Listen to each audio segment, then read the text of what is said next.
Rick's friend Spencer called up the shop and said he had a great lead on the boat. So I thought I'd hop on a plane, come out to Harson's Island, Michigan. What a great chance to check out a boat with Rick and see if we can make a great buy. He's gonna be happy to see yours truly, his best friend. How you doing, boss? What the are you doing here? Why are you not at work? You didn't know he was supposed to be here? No. We're at someone's house. We'll talk about this later, Chuck. Let's go check this boat out, guys. Boats and bros, Rick. Yeah. Boats and bros, you remember. Explain to me why I can't fire you. Whoa. Gentlemen, How's it going? I'm Rick. Rick, Neil, how are you? Well, Rick, is this everything you were looking for? Yeah, an old school wood Chris craft. 1925. Just a little older than I am. Okay. I have a 1925 triple cockpit Chris Craft runabout. I really haven't given a lot of thought to selling the boat. I don't know that I want to get rid of it, but we'll see. I'm willing to talk to him and have some fun with it. That's pretty amazing. So this was from the 20s. I can almost guarantee this thing was used for bootlegging. Yeah, more than likely. In the 1920s, the second largest industry in Detroit was alcohol during Prohibition. That's correct. Cars was number one, alcohol was number two, because you're just 10 minutes away by boat to Canada, and there was a big premium for Canadian whiskey because the American whiskey, most of it was made in a bathtub. So if you're going to be successful at that particular business, you needed a fast boat. And it was boats like this that brought it in. They would get these things going 40 miles an hour in the 1920s. That was moving back then. Well, 40 miles an hour on the lake is moving now. You're out on the water, you're doing 40 miles an hour, you were hauling. And even if the Coast Guard spotted you, if you were on one of these things, it was really easy to get away from the Coast Guard and stash your booze. You hit the nail right on the head. That's exactly how it worked. So to this day, Chris Craft is still considered like one of the best boats there is. This company was like family owned forever. It was two brothers, Chris and Hank Smith, that started this in the 1880s. And basically the reason why it's called Chris Craft is because it was named after Chris's craft, which was making boats. That's it. They're rare and they're getting rarer all the time. And the price is going up. Speaking of price, how much do you want for it? I wouldn't take any less than 80,000 for it. Okay. Diamond in the rough. And guess what? Your boy Chum Lee found it for you. Hey, wait a minute, bro. Yeah. I'm the one who put the legwork in. I found this boat. Now I know why you didn't want him coming out here. Listen, you did a great job, Spence. But I will say something else. You guys are boring the hell out of Spence and I. Can we just get on this thing, test drive it to even see if it works? Yeah, and I claim any of the leftover bootleg whiskey that's been there since the 20s. Yeah, I would like to take it for a spin and check everything out on it. We can do that. All right, guys, we're gonna have a great day out on the water. It's time to hit the open sea. We got an amazing captain and an even better first mate. Land ho, boys! This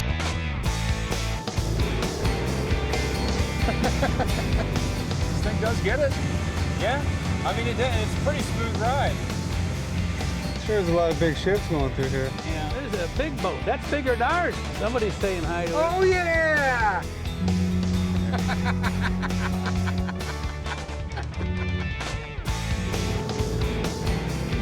Rick, you want to run this? No, I'm good. Are you sure? I'm sure. I'll run it. Okay, good. No. What do you mean, no? Oh, let him run it. He'll be fine. Whoa! All right, now you put it in gear. Yeah. This is your throttle. Okay, so it's To your right, yeah. That's good right there. Now you're boogieing. Yeah. Whoa! That's all right, it feels good. Nice little spray. Now I'll swap seats with you. All right, I'm doing the slide over this time. That's right. I'll just go Excellent right in front driving, of you. Chum. Excellent driving. Don't kick me in the nuts, we're good. Good Yeah. job. You did a real good job. All right. That was a hell of a ride. This thing runs perfect. Boats and bros, can we get everyone in the middle? Like a soccer team? Bow. I'll give you one, bro. I have some serious Boats and issues of bros. just being here, all right? All right, Rick, let's you and I get off the boat. Okay, here. So how much you want for this? I told you back in the boathouse, $80,000. Is that Canadian money? You are a wheeler and a dealer. No, that would be U.S. funds. Okay. Would you take 65 grand? No, I would not. No, I would not. The minimum I would take would be 75. Why don't we just say 70,000, call it a day? You got to do better than that, right? $72,000 and you have a deal.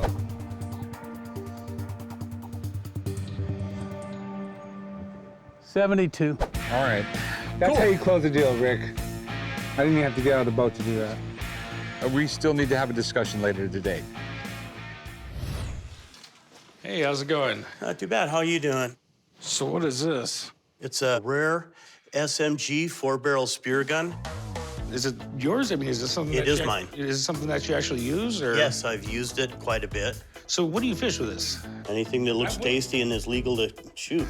Okay, I haven't sea bass fishing. I just used a pole. I came to the pawn shop so I could sell my Johnson SMG 4-barrel spear gun. I can use the money to repair my boat so I can get back out spearfishing. I'd like to get $7,000 for the spear gun. Without the boat, I can't fish, so I can get another spear gun, just not a boat. This is pretty cool. Is this something that you typically would use in a boat, or is it something you'd actually be like scuba diving? You'd be, scuba diving or skin diving. It fires underwater. So what can you tell me about it? This is from the 60s and 70s, made by Tapmatic Company out of Costa Mesa, California. They had a single barrel, a 2-barrel, and a 4-barrel. And the 4-barrel is the most sought-after one. Well, I can understand why you would want a 4-barrel. I mean, if you shot a shark and didn't kill it right away, I'm sure you want another shot. It's nice to have an extra shot. It sure is. And also good if you get a fish and then you see one that you like better, you've got another spear and, ready to go. Is it spring-loaded, or? No, it fires with 22 caliber nail gun blanks. Can you show me how it works? Sure. Okay, what you'll do is you have like cartridge adapters like these that a 22 will fit in. Then you load those into the back here, rotate the chamber to the next one, load it, rotate it, load it, then you're ready to go. Similar to a Gatling gun. Yep, except it fires underwater and a Gatling gun will probably screw up badly. So what are you looking to get out of it? I'd like to get $7,000 out of it. You know, buddy, I'm born and raised in Nevada. It's a landlocked state. These don't come through here very often. We got, could be nothing, could be a major, major issue for me here. I don't know if this is considered a gun. My license allows me to buy antique firearms, but I'm also allowed to buy nail guns that uses the same exact cartridges that this thing would use. So I don't know where this falls. I am gonna have to give my buddy a call, have him come down here and take a look at it, tell me what it's worth and if it's a gun or whatnot. Okay. All right, so hang out and I'll get him down here for you. Okay. Thanks. I love the idea of an expert coming out to see the gun. This gun is so rare, the more you can find out, the better. We've got an old blunderbuss here. Almost. This thing is cool. Wow. So this was known as a Johnson SMG Mark IV spear gun or harpoon gun. These were really rare because the company only existed for a few years. And then actually the rights were sold off to a company in New Zealand, but it no longer had the US name to it anymore. Gotcha. There's a collector market just for these outside of its utilitarian use as a spear gun. So back here, you can see the maker markings. So Johnson was the designer. The submarine gun, that's why it's SMG, was made by a company called Tapmatic, which is Costa Mesa, California. So all of this checks out. No question, this is one of the American-produced ones, not one of the New Zealand ones, so it's much more valuable, and it's in excellent condition. At the time that these came out, they were considered the most powerful spear guns in the world because as opposed to using rubber bands, they used 22 caliber wadded blanks. So essentially, they were using the equivalent of a firearm charge. Which brings me to my first question. Am I allowed to buy this? I would say probably not.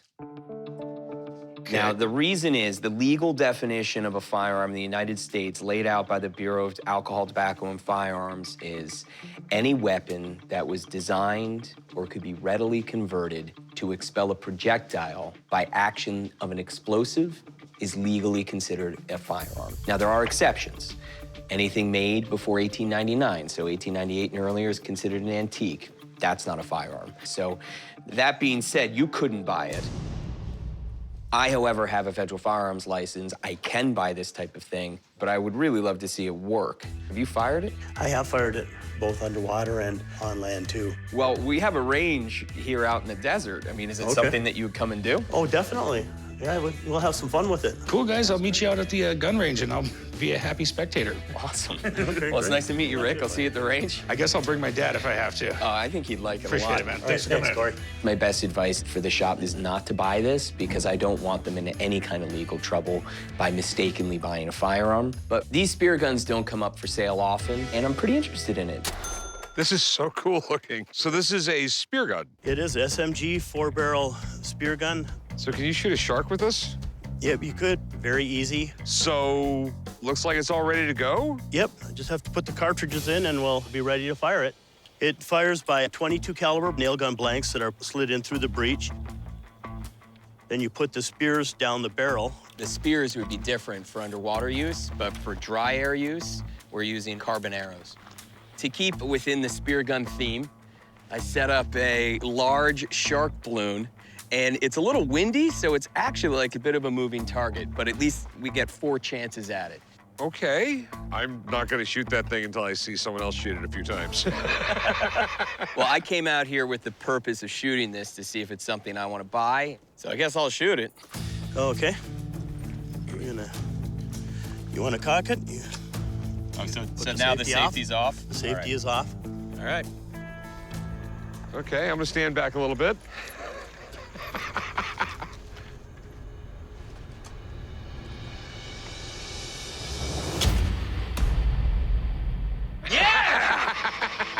Oh my gosh, this thing is awesome. Rick, you gotta try this. All right. But you gotta wait. I got another balloon. I'll put it up right now. All right. I guess this is the safety position. Yeah, safe as it's going to get, I guess. Not like when I was kids and we'd shoot an arrow straight up in the air and see who ran first.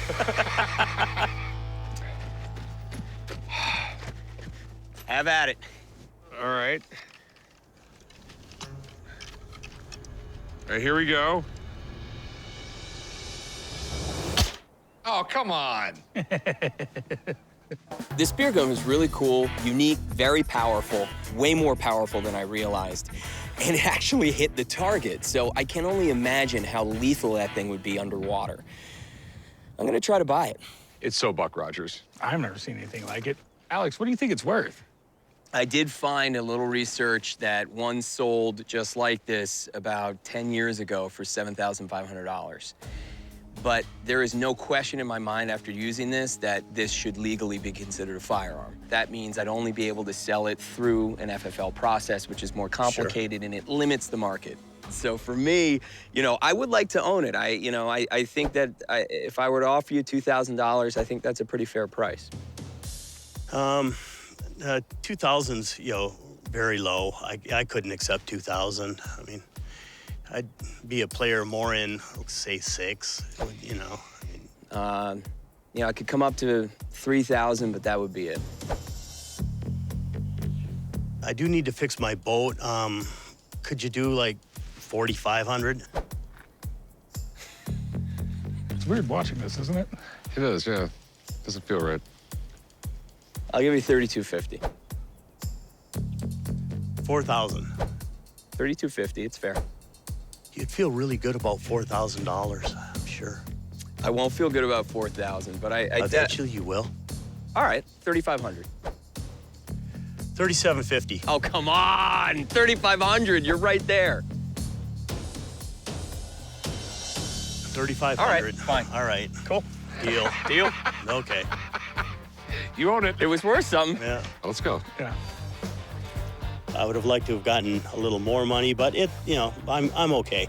I can fix my boat. I appreciate it, If Rick. you ever want to learn to dive, come, look me up and, bring that thing with you. And It'll probably cost me as much to learn the dive as I spent on the gun. What do we got here? Got an old diving helmet I brought in for y'all to take a look at. Just wanting to kind of see, what it might bring. Oh, it's stuck!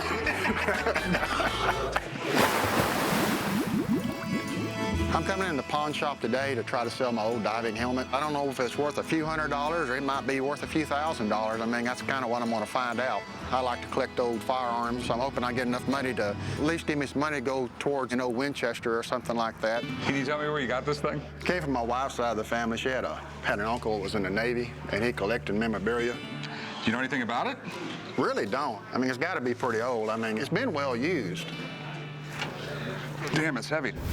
Well, I guarantee your first dive in this thing would have been scary. I wouldn't even get in it. If it's real, it's really old, like 1880 to 1900. This thing is so cool. It's one of those items that walks in the door, and I want it even before the guy says hello. It definitely looks old, but then again, there are some concerns here. This looks electrically welded right here. And if this is this old, they didn't have that. It could be old and somebody could have done some repair works to it. Okay, but one of the problems with these things is these were so cool sitting on the back of a bar somewhere that they started faking them. Okay? Whenever you have a cool, historical, and visually interesting item, people are going to make fakes. If there's a demand and no supply, people are going to create the supply. So do you want to pawn it or do you want to sell it? Well, I was just going to see what I might be able to get for it. I like to collect old rifles and just kind of wanted to see what I might get for this to go towards buying a rifle. I just really need to find out if it's real or not. Because if this thing's real, it's worth a lot of money. The exact figure, I don't know. Okay? But I know a guy who knows all about these things. Let me call him in. Let me get him to take a look at it. Okay, sounds good. All right, thanks. All right. I'm the owner of West Sea Company. I've been dealing in nautical antiques for 35 years. I love the things. Every time I see a nautical antique, my heart starts to flutter. What are your concerns about this, Rick? First off, is it real? We got parts of these things that are lead soldered together, but this almost looks welded. I mean, everything besides this looks in pretty damn good shape, but I don't even know if that's a big difference on these things. I mean, it's just one of those things I've never seen. Well, it's no wonder you've never seen one, because this feature up here indicates that it was handmade. It was made back before metal spinning techniques. This is riveted on there. So this is a copper top, both soldered and riveted together so it was airtight. Basically, this is what's called a shallow water helmet. And you weren't swimming around in these things like we do today in scuba gear. These guys were actually standing on the bottom with weighted boots and a lead weight belt around their middle. This was probably the ultimate dangerous job back in its day. There was no telling whether that guy was ever going to come up from the bottom once he went down. I can just imagine the guy whose job it was to test these things out for the first time. I imagine it's what Chumley would have done if he was alive 150 years ago. So, do you think it's real? And if it is, what year is it? I've looked at it pretty closely, Rick, and I'd say it's definitely real. What you have here is one of the earliest known American diving helmets that I've ever seen. This thing's got a date to back 1865, 1870. What were they diving for in 1860? They were doing pier work, scraping the hulls of warships, looking for cannon on the bottom of a bay. So what do you think it's worth? You know, on a good day at auction, I think you're looking at an easy 15,000 bucks. Maybe more. Okay. Okay, well, thanks, Rod. I appreciate it. My pleasure, Rick. This is incredible. I can't believe this helmet is so old and worth so much. I really want this in my shop. I just have to get it for the right price. So how much do you want for this thing? The guy said it's worth 15,000. I didn't ask you what the guy said. I asked you what you want. I'll give you $7 grand for it. $100 bills. 10. 10 and we'll both be. $8 grand. I can't do 8. I told you what, you said you wanted a gun? Yeah. Here. It's even older than the helmet. It's an 1830 competition rifle. That's a cool gun. Does it still fire? Yeah, that will still fire. The rifle and $8 grand in cash, right? Yep. Well, I can do that deal. All right. I love creative solutions.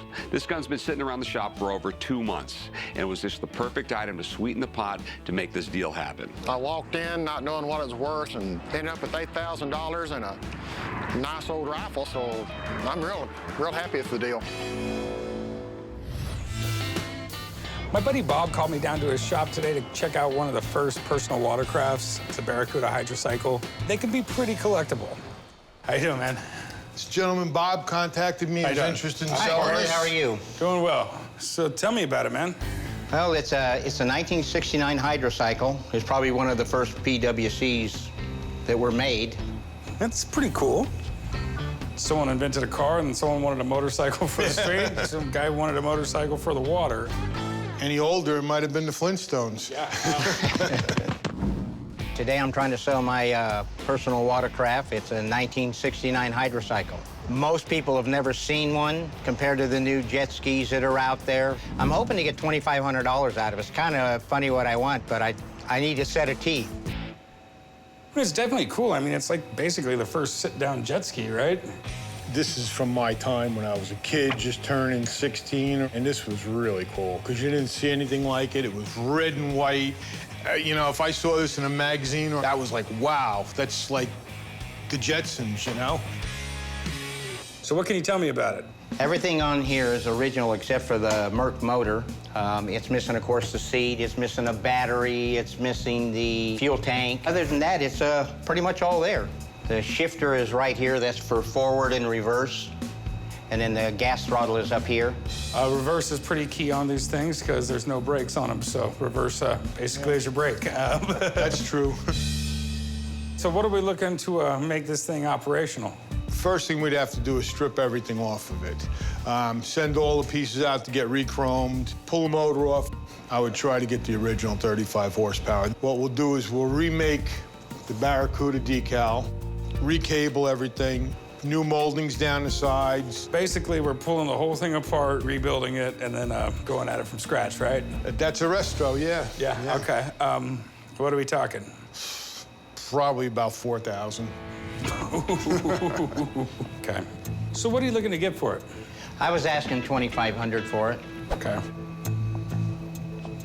I mean, for $4,000 worth of restoration, what someone could get for that price after I make a profit, it's just, I don't see being able to make any money on it. I don't have the time or the resources to sit on something like this and try to sell it. I appreciate you letting me take a look at it. Thank you so much for your time. Appreciate it, Bob. Thanks for stopping by. No problem. I didn't make the deal, but that's okay. You know, I'll take it back. I'll advertise it. If it doesn't sell, I'll start to restore it myself and probably fall back in love with it. What do we got here? I got a 1944 Navy Spotlight off of a PT boat. Mirror, mirror on the wall, who's the prettiest of them all? I decided to come to the pawn shop today to sell my 1944 U.S. Navy Searchlight. I'd like to try to get $1,500 for it or so because it's in amazing condition and it's 65 years old. Where did you get this thing? We discovered it about 1.5 years ago in my father's attic. It was made by the Carlisle and Finch Company, and it was sold to the Navy in San Francisco and dug out the original sales receipt from when it was sold in 1944. Okay, definitely doesn't say what boat it was off of, though, right? They sold a lot of them back then on the PT boats. Wasn't on PT 109, was it? No, it'd be nice if it was, because... yeah, that would be worth a little bit more, yeah. What's a PT 109? John F. Kennedy's boat when he was in the Navy. PT boats were small, fast torpedo boats used in World War II. JFK commanded one, and it was sunk by a Japanese destroyer. It was his efforts to save his crew that made him a war hero. Does it still work? Yeah, it sure does. We actually hooked it up with a little 9-volt battery. You can power it up? I'm not having nothing to do with this. It's a 9-volt battery, Chumley. Ta-da! That is not a very powerful light. I guess back then it was powerful enough for a PT boat. This Searchlight is in amazing condition. It's a beautiful piece, and someone took care of it. Best of all, I love it when things still work. So what do you want to do with this thing? I'd like to sell it. And what would you like to get out of it? I was told by a couple people it could be worth anywhere from $1,500 to $15,000. I don't see getting 15 grand for this thing. I mean, if it was off some significant boat, I mean, if it was off, PT-109. A PT-109, I could see getting that kind of money. And being in this good a shape, it might not have been on a boat. I'm gonna take a shot in the dark and offer you like 800 bucks. I really wanted to get 1,500. I would give you like 800 bucks. We can't associate it with any ship, okay? And that's a big, big deal. Could you go 1,200?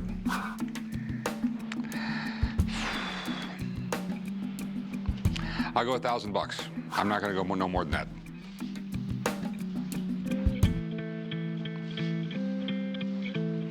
Deal. All right. Write them up, chum.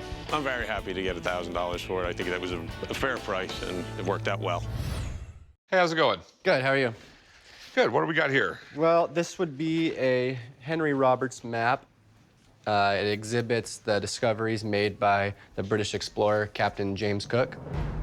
Okay. Captain Cook was a really remarkable guy. Just imagine 1775. I mean, these were explorers finding new things. So Captain Cook went all around the world and documented everything, came back with drawings of the crazy animals like platypuses and things like that. Oh, yeah. Which people thought it had to be BS. I'm here at the pawn shop today to sell a 1785 James Cook Discoveries chart. My neighbor, he gifted the map to me. He found the map in his attic when he was running new electrical wire. I'm asking $15,000. This is really cool. I really do love old maps like this. Captain Cook, he was arguably one of the first like scientific rock stars. It's a huge problem about sailing back then. It was really easy to figure out how north or south you were. So basically, if you're going somewhere, you would just go down to that latitude and just sail east or west. And literally sometimes you wouldn't know if it's 2,000 miles away or 100 miles away. You just run into what you're going to. But east and west is a different story. So him and some other people in England actually developed a system to figure out longitude. I believe he was the first one to map Australia, map New Zealand, and he discovered Sandwich Isles, which is Hawaii. Yeah, the Sandwich Islands. The names and spelling are interesting. Yeah, that's another thing. It really wasn't up to the 1700s that there was a way to spell things. As long as it sounded right, it was cool. It fascinates me that they could have this much detailed knowledge. Yeah, it's something to appreciate. From the 1785 edition. So in 1784, a series of books came out with everywhere he'd been in the world and described his voyages, had some charts and maps in them. There was 3 books and an atlas. Of all those books, you have the coolest page of all the books. It does have some condition issues. This is absolutely terrible. Someone glued this whole thing right here. I know. And this is a nasty little stain there, but this was laid paper from 1780s. The dates are right on the paper. I just want to make sure it's a first edition. So, I mean, it's really cool. I'd like to have my buddy take a look at it. I just want to make sure this is the map from those books. Alrighty, not a problem. Oh.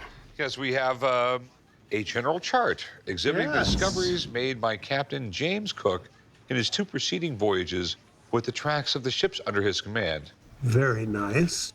Captain Cook was amazing. He was the one who went around the world 3 times. He was attempting to claim parts of the world for England. Places like New Albion here. New Albion is California, but this was England claiming that part of North America. Okay. Even though I don't think the Spanish would have agreed at that point. This is from the 1785 edition. This map is one of the ones from the second printing of the voyages. There were 3 volumes that were the descriptive volumes, and then an oversized volume that had the maps in them. And this was the major map. It's a wonderful chart. It's often the one that people like, but it's got some condition issues that are fairly major.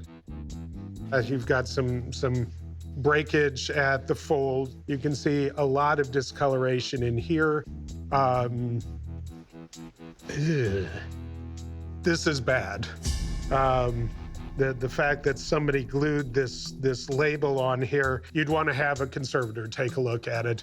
and that's going to have some expense involved in it, but it's a collectible map. You know, it's a beautiful piece. Thanks, man. I really Not a appreciate it. problem. Hey, Very thank you, sir. interesting piece. Yeah, Thank you. So how much you want for this thing? Well, I'm asking 15,000. Okay, that number is like astronomical. Just last year, the 4-volume set, the 1784 first edition, with all the maps, sold for 18,000. Okay. You have the coolest page out of all the books, but there's just no way it would ever go for $15,000, especially being so damaged. I mean, completely restored, I could probably get $2,000 out of it. Okay. I'd give you like 400 bucks for it. Whoa. I mean, I'm definitely interested in getting a good number for it. You know, nothing around $400 I would take. Okay. Well, shop around. If you change your mind, come back and see me. Not a problem. Thanks, Rick. It's pretty good. Yep. I was pretty surprised to hear the value of the map. I was hoping to get $15,000 for this map, but I guess the ship has sailed. What is this? It looks like Jungle Cruise. Yes. It is a radio-controlled Jungle Cruise boat, miniaturized for the Disneyland Hotel. That is definitely cool. I was a Jungle Cruise skipper working the ride at Disneyland, and when they took the radio-controlled traction out, I bought one, and here it is. Hello, folks. Welcome. This is your Captain Chumley. Go ahead and wave to the people behind you on the dock. You may never see them again.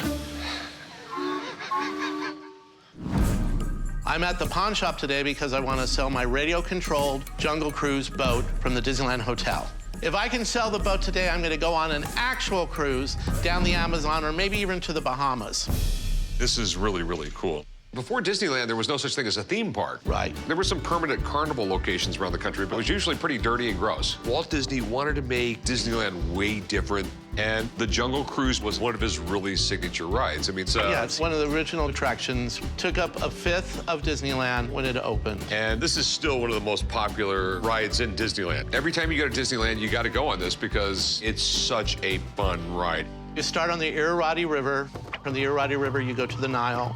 Then it has like a cool little waterfall in there. You like, you come up on it, and then you dodge it, then you go around and you drive under it. It's called Schweitzer Falls, and it's named after Dr. Albert Falls.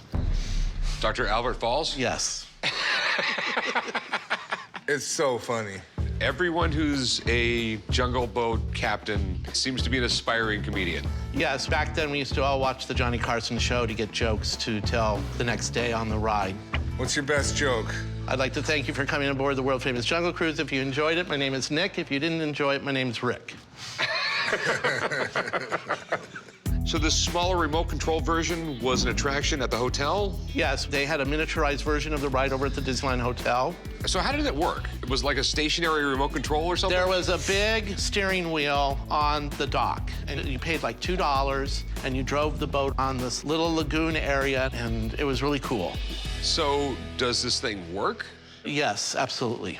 There's only 2 that work in the world, and this is one of them. Have you set up a remote control for it or something like that? I just had it restored. It's radio controlled. All right. How much you want for it? A lot of them have been sold in the $4,000 range, but those don't work, and they're not nearly as beautiful as this one. So I was going to ask $5,500 because it works. Okay. I have a buddy, and he's all things Disney. Okay. I'm going to give him a call and have him take a look at it. I absolutely love this thing. I'll be right back. I'm kind of nervous, but also excited that an actual expert is going to come in and look at the boat and maybe hopefully give us some more information.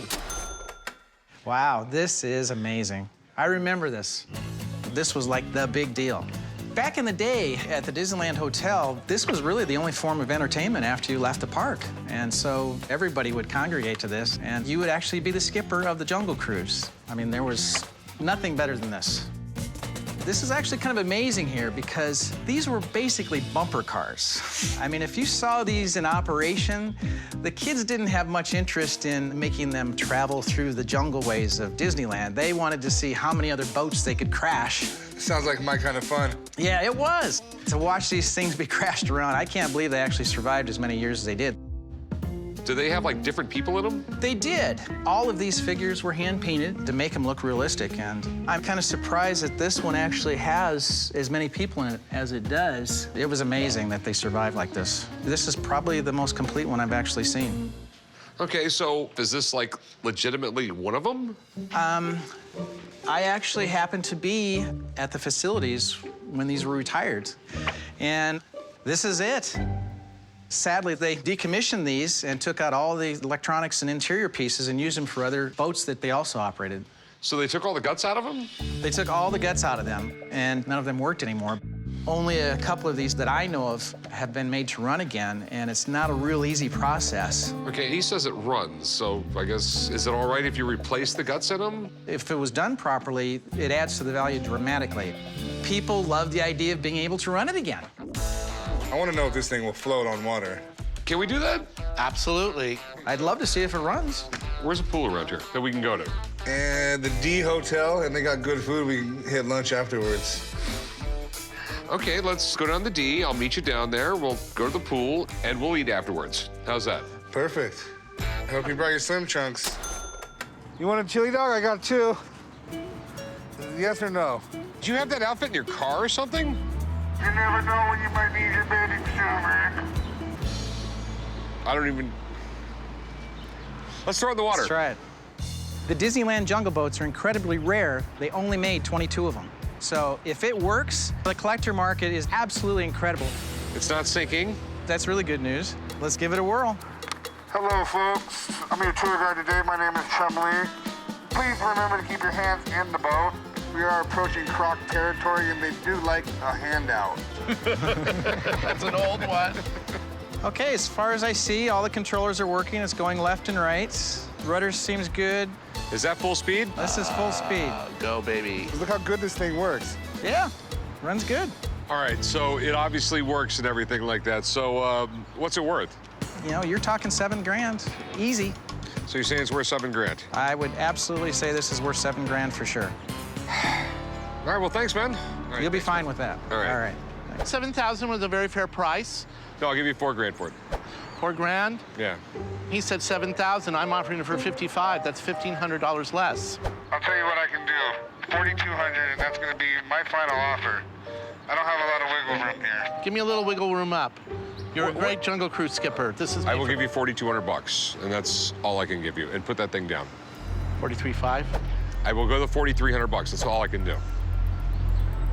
Shake on that, $4,300. We have a deal. Thank you for riding the cruise today. Don't come back anytime soon. I bought the boat. I'll make money off it. All in all, it's been a great day, except for Chump. You grab that, come back to the shop, and change. Got it? I'll see you back at the shop, Rick. You forgot your chili dog.